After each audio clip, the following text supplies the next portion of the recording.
Hi, it's Chris Watkin here with Ben from Keller Williams, and we're talking about their hub model or their associate model, or you like to call it the market centre model. Yeah, sure. I'm happy with hubs. That's Hubs? fine. Yeah, okay.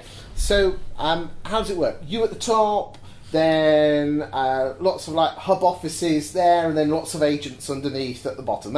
Is that the way it works?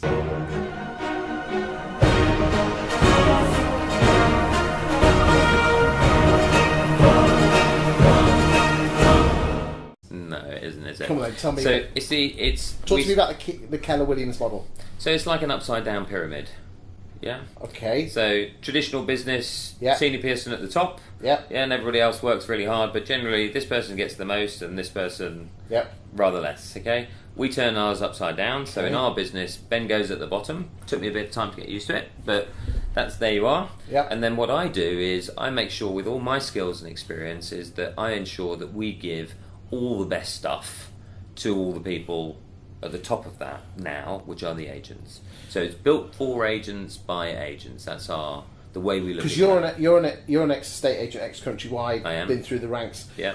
So would it be fair to say that your job is to look after the you're head of UK, your job is to look after the principals to help the individual agents in the other hubs? Yeah, that's a really good way of defining it. So effectively what I need to do is make sure that the operating principals are the people that run the centres.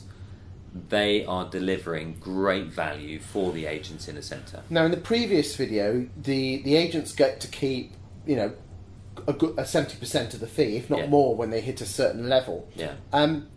What support will they actually get from the principal? So the operating principal, there'll be 3 or 4 people in each centre. Operating principal, there'll be a COO, and there'll be a market centre administrator, and then there's usually an onboarding person as well. So in here, we're in Mayfair now, there's we call them Director of First Impressions, but effectively... That's a funny title, isn't Yeah, it? it is, isn't it? But effectively, it's Chris says, I want to become an agent, I want to set up my own business. Yes. That's the person that says, okay, Chris, these are all the things we need to get sorted for you, so that the moment you start, we can get you... Because it's only 200 quid to start, 100 quid a month, isn't it? Yeah.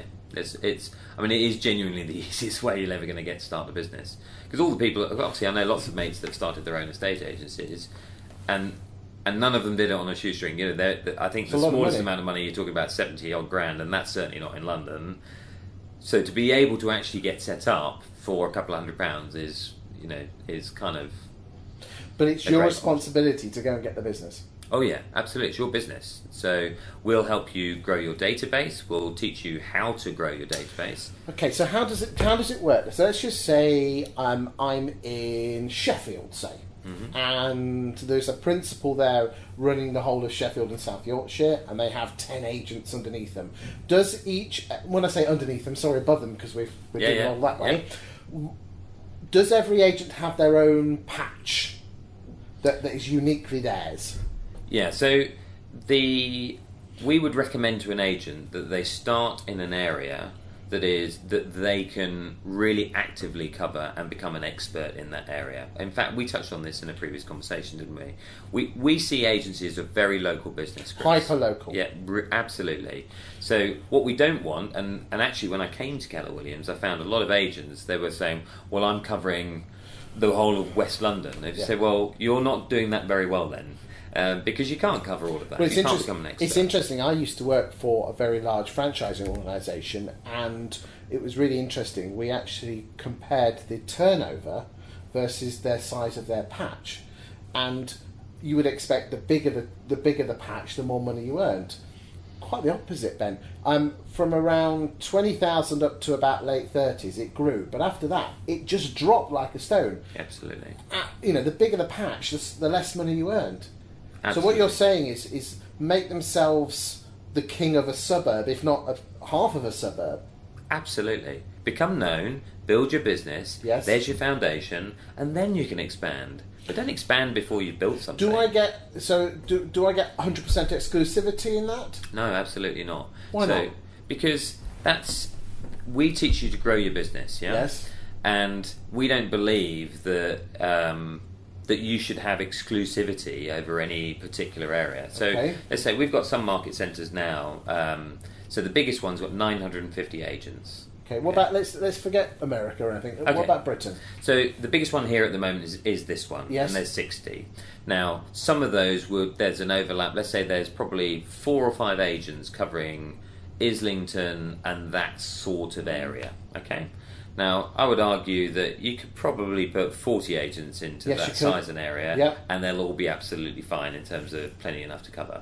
So we don't really need to worry about, well, how many people have you got in Milton Keynes? Well, there's 2 in Milton Keynes. Well, I wouldn't really worry about it in terms of overlap.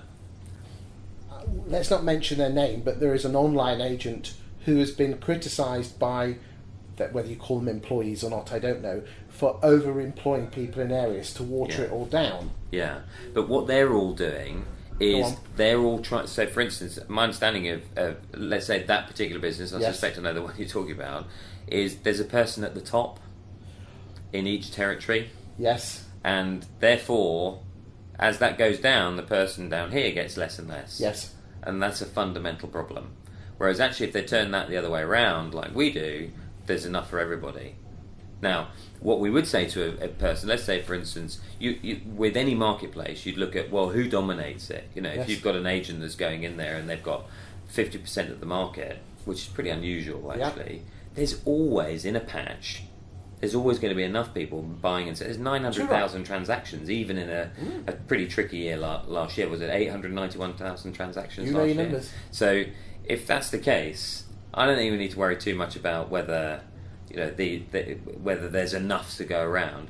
The other thing that's worth pointing out, actually, is you create a lot of competitive collaboration.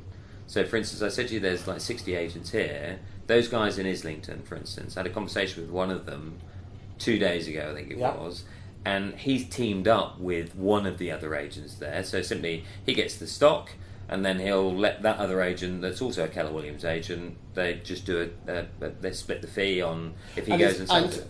If, say, one lists it and one sells it, is there a fixed way of how the fee gets split, or do they have to come to some form of gentleman or ladies' agreement? They just arrange it themselves. I think most of them do it in a really straightforward 50-50 way, but it's up to them because it's their business. You know, I have to stress that. We give them systems, models, technology and training, but it is still theirs. And coaching. And for sure. Yeah, that's the bit I love. But it's still theirs. Yeah. So they still have to have self-accountability.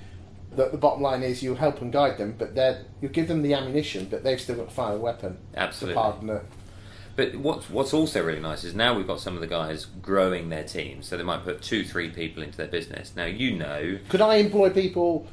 Absolutely. So you start Chris Watkin's estate agents, and you start that as Chris. Powered by Keller Williams. So you start that as Chris, you build up your business. Ring to it, don't you? Actually, that works reasonably well. Yeah, Watkins and Williams.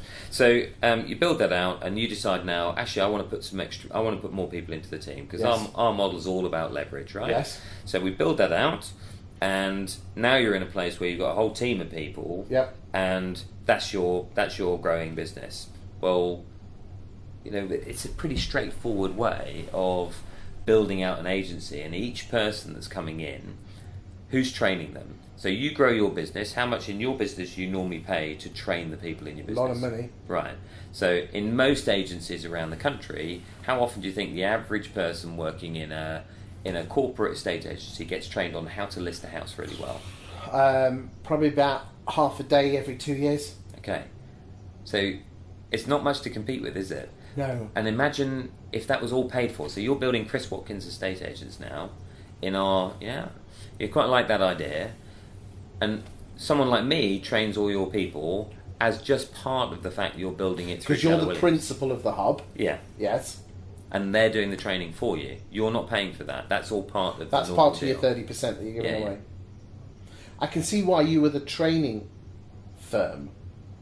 You know, would it be fair to say you're a training firm who happens to be an estate agency? So Gary now, a year ago when I joined, we were described as a training and technology company. Yes. Yeah. That is, we happen to deal with real estate. Yeah. Now Gary's saying we're a technology and training company because he's pledged that basically even if it costs us $1 billion, then we will basically keep raising the stakes in technology. We put 200 people into tech, Chris, in the last 12 months. Why? Because we want our agents to have the very best technology that will enable them to deliver the best to the client. Maybe in the next video we could talk about the technology in the firm. Sure. Cheers. Thanks. Happy to. Thanks, Cheers. Chris.